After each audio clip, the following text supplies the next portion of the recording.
Hello everyone, मेरा नाम है रमन तिवारी और आज हम लोग जो है एक नए टॉपिक के साथ जुड़ रहे हैं जो है आपका वैदिक कालीन शिक्षा।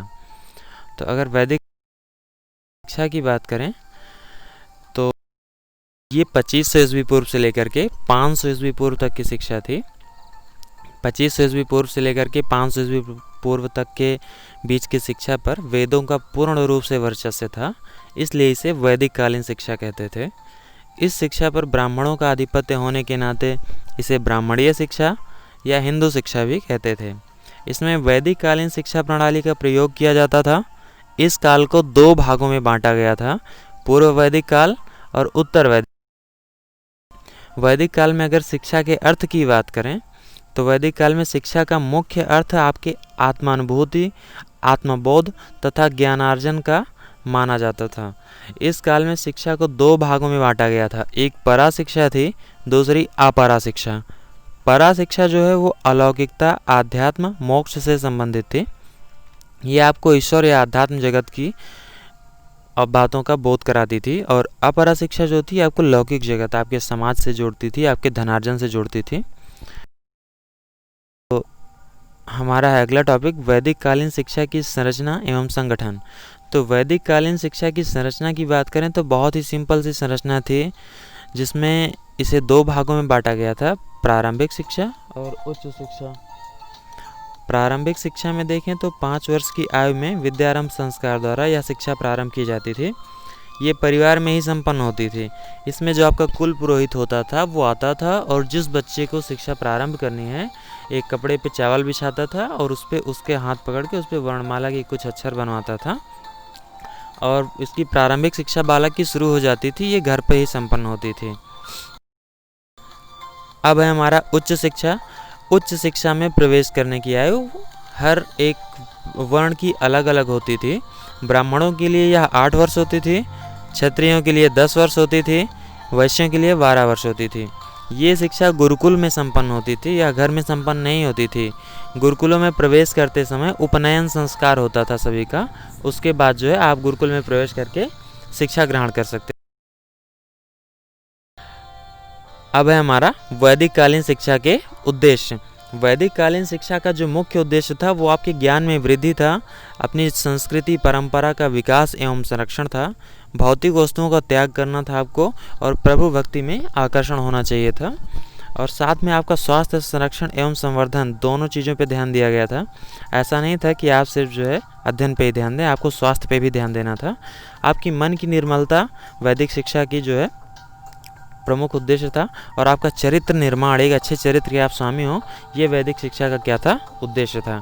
आपका व्यक्तित्व जिसमें आत्मविश्वास हो, आप में आत्मसम्मान की भावना हो और आत्मानुभूति हो, इन सभी गुणों का जो है विकास करना होता था और एक सभ्य नागरिक बनाना भी आपका क्या होता था, वैदिक शिक्षा का उद्देश्य होता था। अगर शिक्षा के प्रशासन की बात करें तो इस काल में शिक्षा का राज्य पर कोई अधिकार नहीं होता था। जो राज्य था उसका एजुकेशन पे कोई अधिकार नहीं होता था, ना सेंट्रल का ना स्टेट का। गुरुओं पर, जो गुरु होते थे गुरुकुल के, उनका शिक्षा पर पूर्ण नियंत्रण होता था। और इसके अलावा जो है गुरुकुल का जो प्रमुख आचार्य होता था वही आपका मुख्य प्रशासक होता था।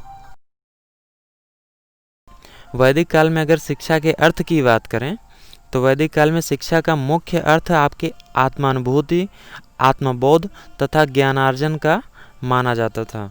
इस काल में शिक्षा को दो भागों में बांटा गया था, एक परा शिक्षा थी, दूसरी अपरा शिक्षा। परा शिक्षा जो है वो अलौकिकता, आध्यात्म, मोक्ष से संबंधित थी। ये आपको ईश्वर या आध्यात्म जगत की बातों का बोध कराती थी। और अपरा शिक्षा जो थी आपको लौकिक जगत, आपके समाज से जोड़ती थी, आपके धनार्जन से जोड़ती थी।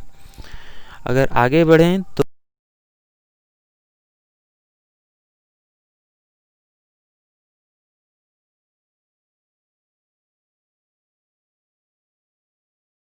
पाठ्यक्रम तथा विषय और दक्षता की बात करें तो पाठ्यक्रम जो था ये दो भागों को देख के बांटा गया था, एक परा विद्या थी, दूसरा अपरा विद्या। परा विद्या में आपको अलौकिकता की बात की जाती थी, अपरा विद्या में आपको सामाजिक जीवन और भौतिक जीवन की बात की जाती थी। विषय जो थे वो पुराण था, वेद था, दर्शन था, नीति शास्त्र था, अंकगणित, इतिहास, युद्ध शास्त्र, वाणिज्य शास्त्र और भूगोल, ये सभी सामान्य विषय थे। परंतु आप कई विषयों में दक्षता भी ग्रहण कर सकते थे, जो वर्ण के अनुसार छात्र करते थे। जो ब्राह्मण बालक होते थे वो धार्मिक कृत्यों में, जो क्षत्रिय होते थे युद्ध विद्या में, और जो वैश्य होते थे व्यापार तथा कृषि में जो है दक्षता ग्रहण करते थे। शिक्षण विधि वैदिक काल में कई मनोवैज्ञानिक विधियों का प्रयोग किया जाता था। अगर भाषा को सीखना होता था तो आप अनुकरण विधि का प्रयोग करते थे, कला कौशल के लिए प्रदर्शन एवं अभ्यास विधि का, मंत्र के लिए कंठस्थता, व्याख्या एवं दृष्टांत विधि का, कृषि आयुर्विज्ञान सैन्य शिक्षा के लिए कथन, प्रदर्शन व अभ्यास विधि का प्रयोग करते थे। अन्य विधियां भी थी जिसमें श्रवण, मनन, निधिध्यासन आदि विधियां आती थी, जिनके द्वारा वे शिक्षण कार्य संपन्न करते थे।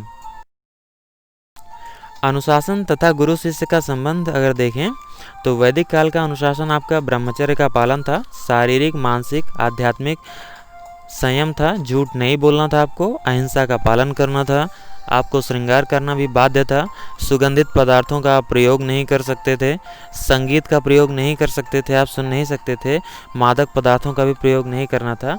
दूसरे शब्दों में हम कहें तो आपको बहुत ही सिंपल लाइफ जीनी होती थी। गुरु शिष्य संबंध जो था, गुरु पर शिष्य का और शिष्य पर गुरु का पूर्ण विश्वास होता था। गुरु को शिष्य का पिता समान और शिष्य को गुरु का पुत्र समान अधिकार प्राप्त था। शिष्य के व्यक्तित्व की संपूर्ण जिम्मेदारी गुरु की होती थी। यदि शिष्य के व्यक्तित्व में जरा से भी कमी आती थी तो उसका दोषी गुरु को माना जाता था। परीक्षाएं तथा उपाधियां देखें तो परीक्षा विधि में पेन और पेपर विधि नहीं यूज की जाती थी, जो आज हम लोग यूज़ करते हैं, हम लोग जैसे पेपर देते हैं। उस वक्त मौखिक विधि थी, मौखिक विधि का प्रयोग किया जाता था परीक्षा के लिए। और उपाधि में कोई उपाधि, डिग्री या प्रमाण पत्र नहीं प्रदान किया जाता था। छात्रों की योग्यता ही उनका जो है प्रमाण पत्र होता था। परंतु जो विद्यार्थी 12 वर्ष गुरुकुल में निवास करता था और एक वेद का अध्ययन करता था उसे हम लोग स्नातक कहते थे।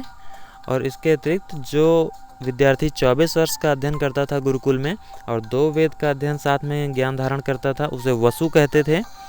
36 वर्ष का अध्ययन और 3 वेदों का अध्ययन करके रुद्र होता था। और 48 वर्ष अगर अध्ययन करके और 4 वेदों का ज्ञानी हो जाता था तब उसे हम लोग आदित्य कहते थे। आदित्य आपने नाम सुना होगा ना। वो 48 वर्ष जो है गुरुकुल में पढ़ने के बाद 4 वेदों का ज्ञाता जो होता है उसे हम कहते हैं। अब आगे देखते हैं समापवर्तन संस्कार अथवा दीक्षांत संस्कार। इसमें क्या होता था, जब विद्यार्थी अपनी एजुकेशन फिनिश कर लेता था, गुरुकुल में शिक्षा संपन्न कर लेता था, तो गुरुकुल से उसकी विदाई का जो समारोह होता था उसी को पूर्व वैदिक काल में समापवर्तन संस्कार और उत्तर वैदिक काल में दीक्षांत समारोह बोलते थे। इसमें जो गुरु होता था वो हवन पूजन धार्मिक कृत्यों द्वारा इस संस्कार को संपन्न करता था। गुरु शिष्य को जो है शहद और घृत का मिश्रण पिलाता था और साथ में भाषण देकर उनका दीक्षांत समारोह संपन्न करता था। वैदिक कालीन शिक्षा के अगर मुख्य केंद्रों की बात करें तो मिथिला, तक्षशिला, केकय, प्रयाग, काशी तथा कांची, ये सभी वैदिक कालीन शिक्षा के प्रमुख जो हैं मुख्य केंद्र थे। उस समय शिक्षा के क्षेत्र में इन स्थानों का वर्चस्व एकदम अपने चरम पर था। वैदिक कालीन शिक्षा की विशेषताओं की बात करें तो शिक्षा का व्यापक अर्थ लौकिक तथा अलौकिक दोनों प्रकार का था। यही विशेषता थी कि वो आपको जीवन से भी जोड़ता था और आध्यात्म से भी जोड़ता था। व्यापक उद्देश्य क्या था उसका कि आपका धनार्जन भी था, सही मार्ग पे चल करके आप धनार्जन कीजिए और साथ में जीवन का अंतिम उद्देश्य आपके मोक्ष होना चाहिए था। व्यक्तित्व का सर्वांगीण विकास होना था। सिर्फ ऐसा नहीं था कि आप ज्ञान ग्रहण कर लें, आप कैसे भी दिखें, आपके व्यक्तित्व का पूर्णतः विकास करना था। बाह्य नियंत्रण से मुक्त स्वायत्त शिक्षा थी जिसमें कोई बाहरी शक्ति हस्तक्षेप नहीं कर सकती थी। धर्म और सामाजिकता का समन्वय था। ऐसा भी नहीं था कि आपको एक धार्मिक आदमी बना देता और ये भी नहीं था कि सिर्फ आपको सामाजिक आदमी बना के नास्तिक बना देता। आपके धर्म और सामाजिकता का टोटल समन्वय था। गुरु शिष्यों के बीच मधुर संबंध था और ये शिक्षण प्रणाली पूर्ण रूपेण भारतीय शिक्षण प्रणाली थी। वैदिक कालीन शिक्षा के दोष की बात करें तो शिक्षा पर राज्य का उत्तरदायित्व न होने से एक रूपता कभी नहीं आ सकी, शिक्षा एक समान नहीं हो सकी। हर गुरुकुल में अलग अलग प्रकार की शिक्षा और अलग अलग पाठ्यक्रम होते थे। इस तरह की शिक्षा की उपेक्षा की गई थी। अव्यवस्थित पाठ्यचर्या थी। प्रत्येक गुरुकुल की पाठ्यचर्या वहाँ का गुरु बनाता था, जो होते थे वो निर्मित करते थे और सबकी पाठ्यचर्या अलग होती थी। रटने पर बहुत अधिक बल दिया गया था, शूद्रों की शिक्षा की उपेक्षा की गई थी और भौतिकता से जुड़ाव का क्या था, अभाव था। इसमें अलौकिकता से आपको ज़्यादा जोड़ रहे थे। आधुनिक भारत के लिए अगर ग्रहणीय तत्व की बात करें तो शिक्षा की आदर्शवादिता थी। प्राकृतिक, सामाजिक, आध्यात्मिक तीनों पक्षों के विकास पर जोर दिया गया था, ना कि सिर्फ आपको अध्यात्म की दुनिया में, ना ही सामाजिक दुनिया में और ना ही प्राकृतिक दुनिया में किसी एक में विशेषज्ञता ना दे करके आपको तीनों में जो है विकास करते थे, आपके व्यक्तित्व का विकास करते थे। गुरु शिष्य से संबंध भी था जो आज के युग में ग्रहण किया जा सकता है, क्योंकि गुरु शिष्य का संबंध जो वैदिक काल में था उसी की ज़रूरत हमें आज भी है, परंतु आज गुरु और शिष्य के बीच में वह मधुर संबंध ना रहा है जो वैदिक काल में था। शिक्षा का व्यापक उद्देश्य स्वयं के विषय में सीखना था। आज की शिक्षा हमें दुनिया के बारे में तो बहुत कुछ सिखाती है, लेकिन अपने विषय में कुछ नहीं सिखाती, जबकि वैदिक कालीन शिक्षा खुद को जानो पर क्या थी, आश्रित थी।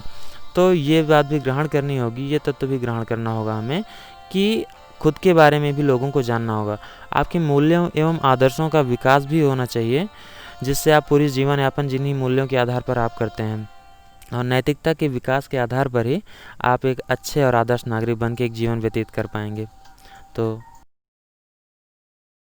Thanks for watching. अगर आपको ये वीडियो पसंद आया हो तो आप इसे लाइक कीजिए, शेयर कीजिए और सब्सक्राइब कीजिए, और अगर नहीं पसंद आया है तो मैं आगे और बेहतर करने की कोशिश करूँगा। Thank you.